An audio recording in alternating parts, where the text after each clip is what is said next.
Hello everyone. आज से हम जो फार्मेसी के लेक्चर रह गए थे हमारे, वो स्टार्ट करते हैं। ठीक है, हमने लास्ट क्लास में पढ़ा था सॉलिड व्हीकल्स के बारे में। सॉलिड व्हीकल्स का हमने केमिकल नेचर, उसका सोर्स और उसका प्रिपरेशन कैसे होता है, ये हमने देखा था। और लास्ट टॉपिक था शुगर ऑफ मिल्क में purification of water. Purification of water हमने देख लिया था। उसके बाद हमने पढ़ना था characteristic of sugar of milk की शुगर ऑफ मिल्क की करेक्टरिस्टिक फ़ीचर क्या होते हैं। तो इसकी फ़िज़िकल प्रॉपर्टीज़ और केमिकल प्रॉपर्टीज़ होती हैं जो हमें याद रखनी होती हैं। ठीक है, तो फिज़िकल प्रॉपर्टीज़ में क्या क्या आते हैं। शुगर ऑफ मिल्क जो होती है वो फ़िज़िकल, अगर हम नेचर की बात करें तो वो हार्ड होती है। ठीक है, hard crystalline masses milky white in colour. तो हार्ड क्रिस्टलाइन मासेस जो कि मिल्की वाइट होते हैं कलर में। ठीक है, और ये ऑर्डरलेस होती है, फैंटी स्वीट होता है टेस्ट में। ठीक है, हल्का सा फैंटली स्वीट होती है टेस्ट में, बहुत हल्का मीठा होता है। सैंडी और gritty feeling on touching in between finger. ठीक है, तो सैंडी और ग्रिटी फीलिंग आती है जब हम इसको फिंगर्स से टच करते हैं या हमारी फिंगर्स के बीच में अगर ये फंस जाती है तो ऐसा लगता है कि जैसे कुछ फंस सा गया है। ठीक है, अगर हम इसकी सॉल्युबिलिटी की बात करें तो 1 gram lactose is soluble in 5 ml of water. तो 1 ग्राम लैक्टोज जो होती है वो सॉल्युबल होती है 5 ml ऑफ वाटर में। ठीक है, जबकि 2.5 ml ऑफ बॉइलिंग वाटर में ये सॉल्युबल होती है 1 ग्राम। तो अगर हम नॉर्मल वाटर की बात करें तो वो 5 ml वाटर में सॉल्युबल होता है लैक्टोज, जबकि अगर हम बॉइलिंग वाटर की बात करें तो 2.6 ml बॉइलिंग वाटर में ही ये सॉल्युबल होती है, जबकि ये इनसॉल्युबल होती है अल्कोहल में। इसीलिए जब मेडिसिन डिस्पेंस करते हैं तो इसके ऊपर जो अल्कोहल होता है वो डाल कर देते हैं। ठीक है, और हम देखते हैं कि अल्कोहल डालने से ये घुलती नहीं है, जबकि हम पानी में अगर इसको डालेंगे तो घुल जाएगी। ठीक है, इसीलिए अल्कोहल से चार्ज करके इसको देते हैं। ठीक है, और ऑप्टिकल रोटेशन जो होता है इसका वो 55.3 डिग्री एट 20 डिग्री सेंटीग्रेड पर कितना रोटेशन होता है, 55.3 डिग्री। ठीक है, तो ये इसकी फ़िज़िकल प्रॉपर्टीज़ हैं। फिर उसके बाद देखते हैं इसकी केमिकल प्रॉपर्टीज़। केमिकल प्रॉपर्टीज़ में अगर हम इसकी बात करें मॉलिक्यूलर वेट की तो वो होता है 360.3। ठीक है, तो मॉलिक्यूलर वेट इतना होता है। और इसका सॉल्यूशन जो होता है वो न्यूट्रल कर देता है लिटमस पेपर को, न्यूट्रल टू लिटमस पेपर। ठीक है, लिटमस पेपर के लिए इसका सॉल्यूशन न्यूट्रल होता है शुगर ऑफ मिल्क का। ठीक है, it may produce water of crystallisation at 150 degree centigrade. ठीक है, और ये वाटर ऑफ क्रिस्टलाइजेशन प्रोड्यूस करती है अगर इसको 150 डिग्री सेंटीग्रेड पर गर्म किया जाए तो। ठीक है, इम्प्योरिटीज़ क्या क्या हो सकती हैं इसमें शुगर ऑफ मिल्क में। स्टार्च मिल सकता है, केन शुगर मिल सकती है। ठीक है, और एल्युमिनियम, फॉस्फेट, क्लोराइड, कॉपर, ये सब इसमें इम्प्योरिटीज़ हमें देखने को मिलती हैं। ठीक है, तो एग्ज़ाम पर्पज़ से इतना सफिशियंट है। अगर शुगर ऑफ मिल्क का क्वेश्चन पूछे तो 20 नंबर में क्वेश्चन पूछा जाता है। ठीक है, तो उसमें आप उसके एटिमोलॉजी से स्टार्ट करेंगे, सोर्स क्या क्या है, उसका केमिकल नेचर क्या है, उसकी प्रिपरेशन क्या है, कैसे बनती है शुगर ऑफ मिल्क, ये लिख देंगे। फिर उसके बाद प्यूरिफिकेशन कैसे करते हैं वो लिख सकते हो। फिर characteristic of sugar of milk कितना। ठीक है, उसमें 2 चीज़ें कौन कौन सी, फिजिकल प्रॉपर्टीज़ और केमिकल प्रॉपर्टीज़। तो अभी हमने फिजिकल प्रॉपर्टीज़ के बारे में देखा था और ये केमिकल प्रॉपर्टीज़ के बारे में। ठीक है, उसके बाद कुछ टेस्ट आते हैं, purity test of sugar of milk. ठीक है, तो क्या क्या क्या टेस्ट रहते हैं इसके। तो 2 तरह के टेस्ट होते हैं, एक तो फिज़िकल टेस्ट और दूसरा केमिकल टेस्ट। फिज़िकल टेस्ट में क्या कि हम इसका कलर देख सकते हैं, कंसिस्टेंसी देख सकते हैं। तो कलर एंड कंसिस्टेंसी में क्या ऑब्ज़र्व करेंगे हम, ये मिल्की वाइट कलर की होती है और हार्ड क्रिस्टलाइननेस इसमें देखने को मिलती है। जब भी हम इसको क्या बोलते हैं, अगर उंगली से टच करके देखेंगे तो सैंडी ग्रिटी फीलिंग देगा ये। ठीक है, और टेस्ट कैसा रहता है, फेंटली स्वीट होती है टेस्ट में। ठीक है, और फर्स्ट है sample of sugar of milk is taken in between the finger and smelled. ठीक है, तो सैंडी ग्रिटी फीलिंग आती है और ये ऑर्डरलेस होती है। तो ये फिज़िकल टेस्ट हो गए। और उसके बाद अगर हम केमिकल टेस्ट की बात करें तो हम 2 तरह के केमिकल टेस्ट इसमें याद रख सकते हैं। पहला है लिटमस टेस्ट और दूसरा है आयोडीन टेस्ट। तो लिटमस टेस्ट के लिए हमने पढ़ लिया था कि ये न्यूट्रल होती है। Blue litmus paper remain unchanged. ठीक है। तो ब्लू लिटमस पेपर के लिए ये अनचेंज होती है। और दूसरा आयोडीन टेस्ट, तो आयोडीन टेस्ट जब करते हैं तो इसमें भी कलर चेंज नहीं होता है, ठीक है। The colour not change to blue, ठीक है। तो ये वाले केमिकल टेस्ट हमने याद रख सकते हैं, ठीक। उसके बाद हम लिख सकते हैं कि यूजेस क्या क्या हैं इसके शुगर ऑफ मिल्क के, ठीक है। तो शुगर ऑफ मिल्क को हम कहाँ इस्तेमाल करते हैं? फर्स्ट पॉइंट क्या है? Preparation of trituration from mother substances which are not soluble in liquid vehicle, ठीक है। तो ट्राइचुरेशन करने में, ठीक है, मदर सब्सटेंसेस से उसमें यूज़ कर सकते हैं। और ये एक्सटेंसिवली यूज्ड होती है बायोकेमिक प्रिपरेशंस में, ठीक है।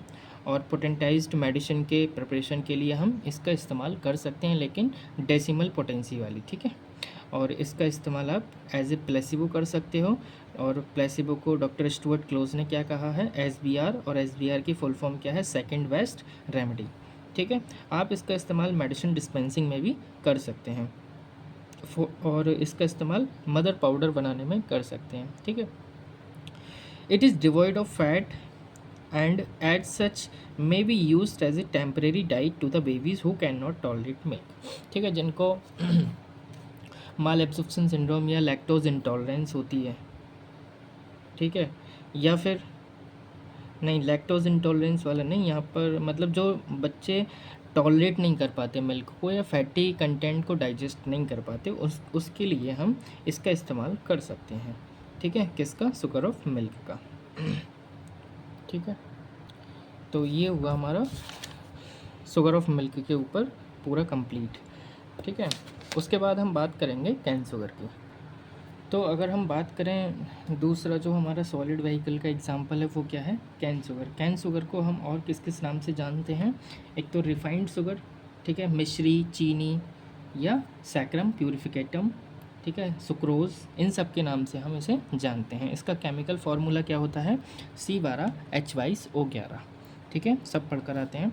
उसके बाद सोर्सेस के बारे में अगर बात करें कैन शुगर की, तो दो तीन सोर्स हैं, ठीक है। जो मेन सोर्स हैं वो क्या है? शुगर कैन, सब जानते हैं, और दूसरा है बीट रूट, ठीक है। तो 15 से 20% जो कैन शुगर होती है वो शुगर कैन से बनती है, और 12 से 15% के आसपास वो बनती है बीट रूट से, ठीक है। तो ये इसके मेन सोर्स हैं कैन शुगर के, मेन सोर्स हैं कैन शुगर के, ठीक है। उसके बाद हम बात करते हैं इसके प्रिपरेशन की कि कैसे हम कैन शुगर को बनाते हैं, ठीक है। तो 4-5 स्टेप हैं इसमें। सबसे पहले हम क्या करते हैं कि जो गन्ना होता है, ठीक है, या जो शुगर केन होता है, उसको सबसे पहले जो रोलर होते हैं या जो उनकी मशीनें होती हैं उसमें सबसे पहले पीस देते हैं, ठीक है। तो सबसे पहले हम उसका जूस निकालते हैं, जूस एक्सट्रैक्शन करते हैं, ठीक है। जो आयरन रोलर होते हैं उनमें डालते हैं गन्ने को और वो क्रस्ट कर देता है, ठीक है। तो सबसे पहले जूस एक्सट्रैक्शन करते हैं, उसके बाद प्यूरिफिकेशन करते हैं जूस का, ठीक है। प्यूरिफिकेशन में क्या करते हैं? जूस को गर्म करते हैं कैल्शियम ऑक्साइड के साथ या लाइम के साथ, ठीक है।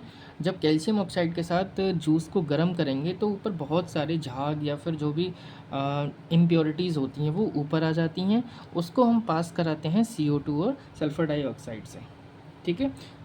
कार्बन डाइऑक्साइड और सल्फ़र डाइऑक्साइड से पास करवाएंगे।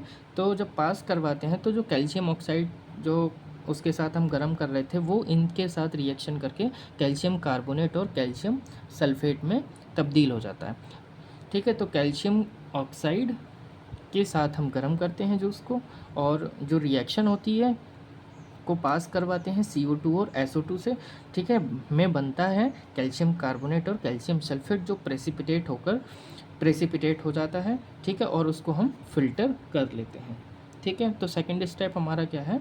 Purification of juice. Third step आता है कंसंट्रेशन एंड क्रिस्टलाइजेशन। तो कंसंट्रेशन एंड क्रिस्टलाइजेशन कैसे होगा? ये गर्म करने पर ही होगा। It is done by boiling under reduce pressure and allowing to crystallise after cooling. तो प्यूरिफिकेशन के बाद हम इसको बॉइलिंग वाटर बॉइलिंग मतलब इसकी बॉइलिंग करते हैं, ठीक है, under reduce pressure. Under reduce pressure हम इसकी बॉइलिंग करते हैं और इसको अलाउ करते हैं क्रिस्टलाइजेशन के लिए, ठीक है, आफ्टर कूलिंग।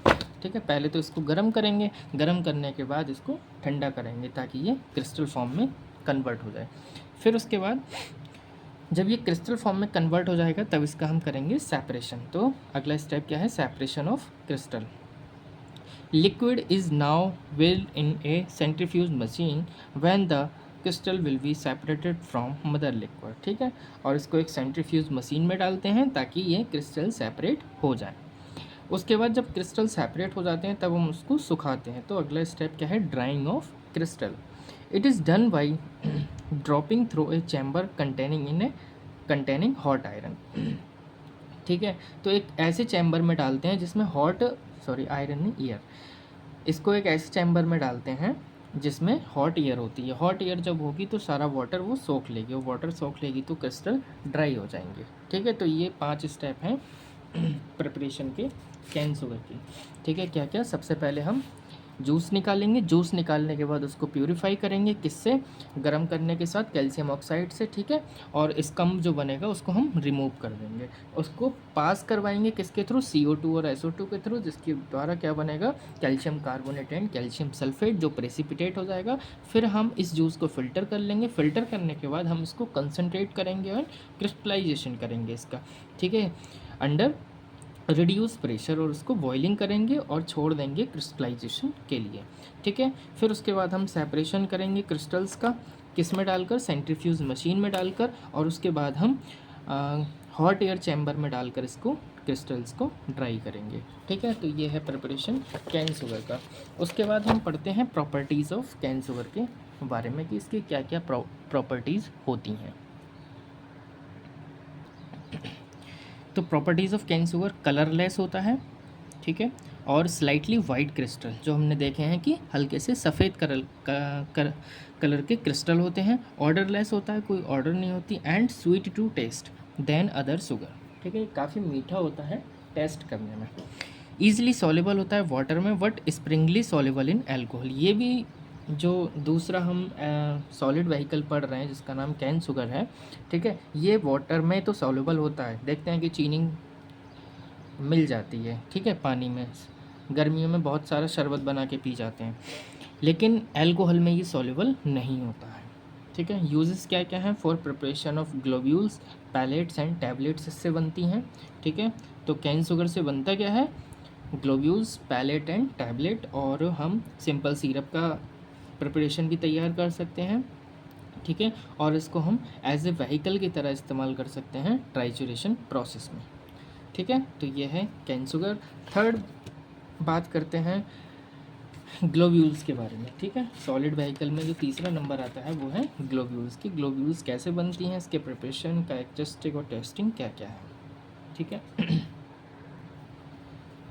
ग्लोब्यूल्स का जो सोर्स है वो क्या क्या है, एक तो हमने अभी पढ़ा कि ग्लोब्यूल्स किससे बन रही हैं, कैन शुगर से। तो इसका सोर्स क्या है, प्योर कैन शुगर, और दूसरा इसका भी सोर्स क्या है, व्हीट रूट। ठीक है, तो इसमें 12 से 15% जो बनता है, मतलब 12 से 15% ये ग्लोब्यूल से बनता है, बाकी 25 से 30% के आसपास व्हीट रूट से तैयार किया जाता है ग्लोब्यूल्स को। ठीक है, अब बात करते हैं इसकी प्रिपरेशन के बारे में। तो प्रिपरेशन फ्रॉम कैन शुगर कैसे होता है, जो ग्रैनुलेटेड कैन शुगर होती है, जो हमने अभी लास्ट देखा था, ठीक है, ग्रैनुलेटेड कैन शुगर को प्लेस्ड करते हैं rotating stainless steel globule making pan में। ठीक है, तो एक स्टील का बना हुआ पैन होता है, ठीक है, उसमें हम ग्रैनुलेटेड कैन शुगर को डाल देते हैं। ठीक है, और रोल्ड करते हैं, कब तक, until the granules are form to spherical shape. ठीक है, कब तक करते हैं, जब तक वो स्फेरिकल शेप में कन्वर्ट ना हो जाए। ठीक है, उसके बाद सेकंड स्टेप में क्या करते हैं, the purified water is injected while the tube is rotating. तो प्यूरिफाइड वाटर को डालते जाते हैं। ठीक है, जब वो जो स्टील का जो पैन है वो रोटेट कर रहा है तब तक। The size of globule shall be bigger if the water sprays more.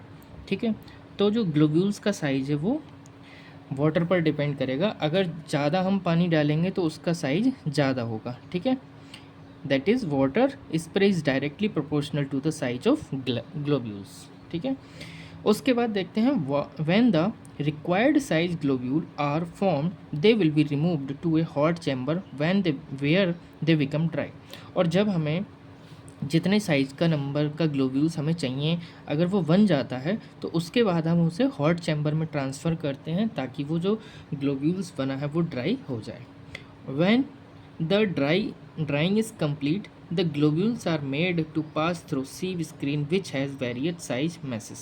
ठीक है, जब ये ड्राई हो जाते हैं तब हम एक छलनी के थ्रू पास करवाते हैं, जो कि अलग अलग नंबर की जालियाँ उसमें या छलनियाँ उसमें लगी होती हैं, और वो अलग अलग नंबर अलग अलग बॉक्सेस में जाके गिरते रहते हैं। ठीक है, ग्लोब्यूल्स के जैसे 10 नंबर का है तो उसका साइज़ बहुत छोटा होगा छलनी का, 20 नंबर का है तो उसका साइज़ थोड़ा बड़ा होगा, 30 नंबर का है तो उसका और ज़्यादा बड़ा होगा। ठीक है, तो ऐसी एक बहुत बड़ी छलनी लगी होती है जो कि इलेक्ट्रिसिटी के द्वारा चल रही होती है, ऑटोमेटिक।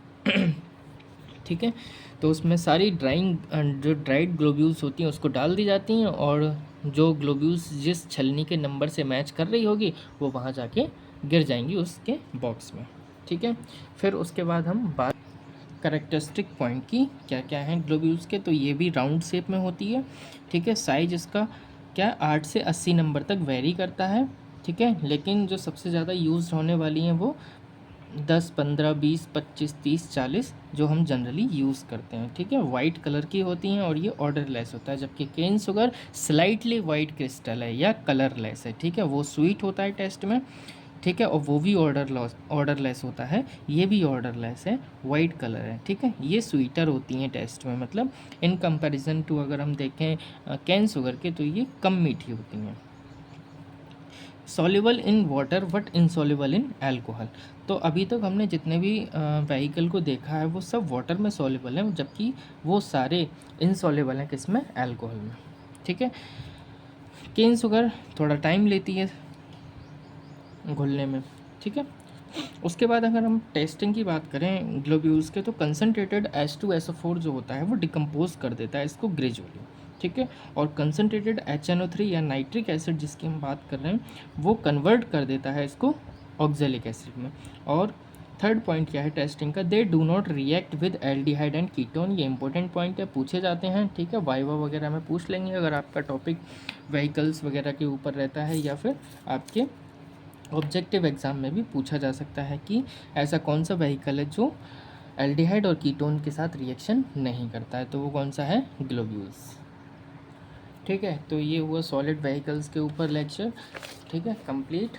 और अभी सॉलिड व्हीकल्स में पैलेट कॉन्स वगैरह ये भी बचे हैं।